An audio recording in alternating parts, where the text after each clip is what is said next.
आज के वीडियो के माध्यम से बात करेंगे ई प्रवेश पोर्टल के माध्यम से। अगर आप मध्य प्रदेश के किसी भी गवर्नमेंट या प्राइवेट कॉलेज में एडमिशन ले रहे हो, ठीक है, यूजी और पीजी के कोई भी कोर्स हो या एनसीटी का कोई भी कोर्स हो, लेकिन जब आप रजिस्ट्रेशन करते हैं तो रजिस्ट्रेशन के टाइम पर या registration choice filling document verification करने के बाद में आपके सामने कुछ इस तरह का मैसेज आ सकता है, जैसा कि यहाँ पर आप देख पा रहे हैं।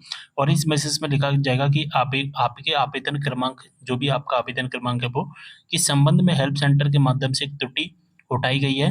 कृपया लॉगिन करके त्रुटि की जाँच करें और हेल्प सेंटर जाकर सुधार प्रदान करें, ठीक है? इस मैसेज का आखिरकार क्या मतलब है, मैं सारी इन्फॉर्मेशन आज के इस वीडियो के माध्यम से आपको बताने वाला हूँ, ठीक है?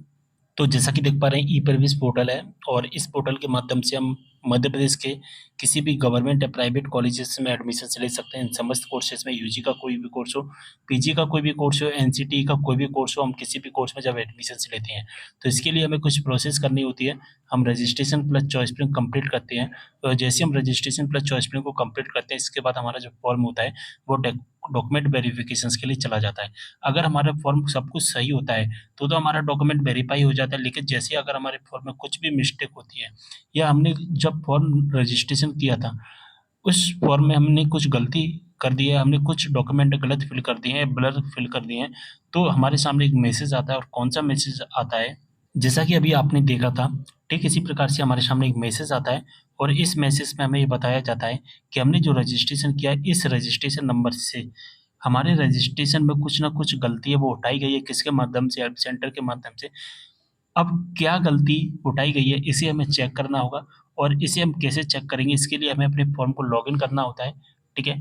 लॉगिन करना होता है और लॉगिन करने के बाद में हमें ये देखना होगा कि हमने क्या गलती की है और उस गलती को सही करना है। और जैसे हम अपनी गलती को सही करते हैं, इसके बाद में हमारा जो फॉर्म है वो लॉक होगा सबसे लास्ट में, और लॉक होने के बाद में तुरंत ऑटोमेटिकली हेल्प सेंटर पर चला जाएगा और हमारा फॉर्म सही होगा, यानी कि हमने रजिस्ट्रेशन सब कुछ सही किया है, तो फिर से हमारा जो फॉर्म है वो वेरीफाई हो जाएगा। और जब हमारा फॉर्म है वेरीफाई हो जाता है, तो फॉर्म स्टेटस जब हम चेक करेंगे तो यहाँ पर वेरीफाइड दिखाई देगा और यहाँ पर दिखाई देगा आपका पंजीकरण फॉर्म स्वीकृत कर दिया गया है। आवंटन प्रक्रिया तक कोई और कार्रवाई करने की आवश्यकता नहीं है। अब दोस्तों, हमें अपने फॉर्म को लॉगिन करना है। लॉगिन तो आप कर ही लोगे, वो सिंपल सा प्रोसेस है। लॉगिन जैसे हम करेंगे तो हमारे सामने इस तरह का एक मैसेज आएगा कि हेल्प सेंटर के माध्यम से आपके पंजीकरण फॉर्म में एक प्रश्न उठाया गया है। कृपया अपनी प्रतिक्रिया जोड़ें और पंजीकरण फॉर्म स्वीकार करें। अब क्या गलती की गई है, वो एक हमारे सामने एक मैसेज आएगा। और क्या मैसेज आएगा, जो कि कुछ कुछ इस तरह का मैसेज हमारे सामने दिखाई देगा, ठीक है? और इस मैसेज में दिखाई देगा कि आपका फॉर्म है जो सहायता केंद्र से वापिस आ गया है और जो भी गलती यहाँ पर दिखाई दे रही है, उन समस्त गलतियों को सही करना है। अब यहाँ पर जो गलतियाँ दिखाई देंगी, सभी स्टूडेंट को अलग-अलग दिखाई देंगी। आपने जो भी रजिस्ट्रेशन फॉर्म में गलती की हुई होंगी, वो दिखाई देंगी। जैसे कि यहाँ पर स्टूडेंट का नाम मार्कशीट के अकॉर्डिंग नहीं है, ठीक है? स्टूडेंट का नाम इन्होंने फिल किया, वो मार्कशीट के अकॉर्डिंग नहीं है, 10th क्लास की मार्कशीट के अकॉर्डिंग। उस मार्कशीट के अकॉर्डिंग ही आपको नाम फिल करना है।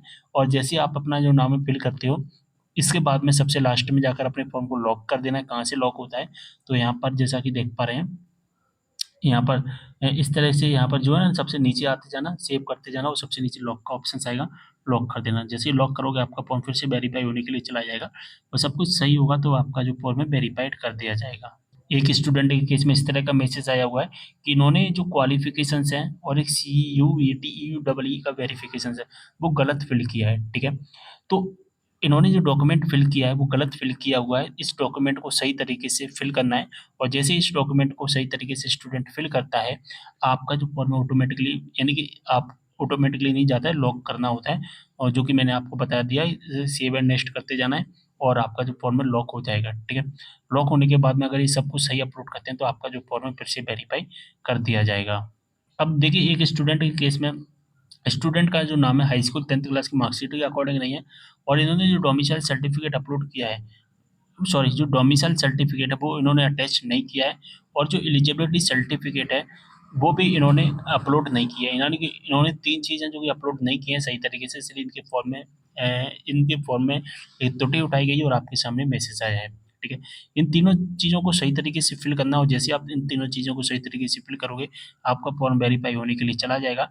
और जैसे ही आपका जो फॉर्म है वेरीफाई हो जाएगा, वेरीफाई होने के बाद में आपके रजिस्टर्ड मोबाइल नंबर पर मैसेज भी आ जाएगा कि आपका जो फॉर्म है बिल्कुल सही तरीके से फिल है और कोई भी दिक्कत वाली बात नहीं है। जैसे कि इन्होंने स्टूडेंट का नेम है वो सही तरीके से मार्कशीट के अकॉर्डिंग वो फिल नहीं किया है, ठीक है? क्वालिफ़िकेशंस में मार्कशीट है जो कि बैक साइड से वो अपलोड नहीं की है, तो इस तरह से मैसेज आते हैं, ठीक है? आपको ये सभी चीज़ें सही करनी पड़ेंगी और इन चीज़ों को अगर आप सही फ़िल कर देते हो, तो फिर आपका जो फॉर्म है वेरिफ़िकेशन के लिए चला जाता है और जैसे ही वेरिफ़िकेशन हो जाता है, आपके रजिस्टर्ड मोबाइल नंबर पे मैसेज आएगा कि आपका फॉर्म सफलतापूर्वक सत्यापित कर दिया गया है। ठीक है? और जैसे ही आप फिर अपने फॉर्म को लॉगिन करके चेक करोगे, तो दोस्तों आप कुछ इस तरह से आपको दिखाई देगा कि आपका जो पंजीकरण फॉर्म है, स्वीकृत कर दिया गया है, आवंटन प्रक्रिया तक कोई और कार्रवाई आवश्यक नहीं है। ठीक है? और फॉर्म स्टेटस जब आप चेक करोगे तो यहाँ पर आपको वेरिफाइड भी दिखाई देगा। ठीक है? बात समझ में आ गई? आपको सारी चीज़ें समझ में आ गई होंगी। अगर आपको और कोई भी डाउट है तो आप मुझे कमेंट कर सकते हैं, व्हाट्सएप ग्रुप जॉइन कर लेना, लिंक डिस्क्रिप्शन बॉक्स में मिल जाएगा और अगर आपके फॉर्म में भी कुछ मिस्टेक है तो आप मुझे कमेंट करके ज़रूर बताइए। मिलते हैं अगले वीडियो में एक और जानकारी के साथ, तब तक के लिए बाय।